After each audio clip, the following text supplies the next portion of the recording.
திருத்தணியில் பட்டப்பகலில் பெண்ணிடம் நகை பறித்ததாக நாடகமாடிய பெண் கண்டுபிடித்த போலீசார்.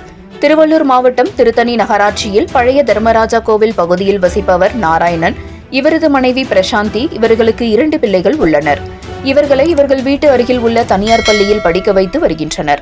அந்த பள்ளியில் உணவு கொடுத்துவிட்டு வரும்பொழுது ஹெல்மெட் அணிந்து கொண்டு இருசக்கர வாகனத்தில் வந்தவர்கள் பிரசாந்தி ரயில்வே இருப்பு பாதை கடக்கும் பொழுது அவரிடமிருந்து 5 சவரன் தங்கச்சங்கிலியை பறித்து சென்றதாக போலீசாரிடம் புகார் அளித்திருந்தார். திருத்தணி போலீசார் மற்றும் தனிப்படை போலீசார் விசாரணை மேற்கொண்டனர்.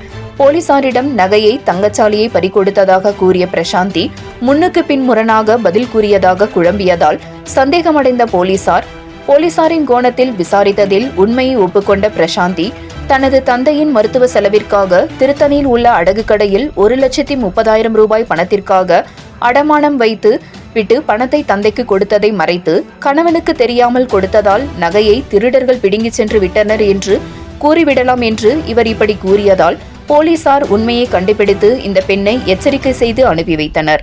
கணவனுக்கும் போலீசாருக்கும் டிமிக்கி கொடுக்க முயன்று திருடர்கள் திருடிவிட்டார்கள் என்று பொய் சொன்ன பெண்ணை 4 மணி நேரத்தில் உண்மையை கண்டுபிடித்த போலீசார்.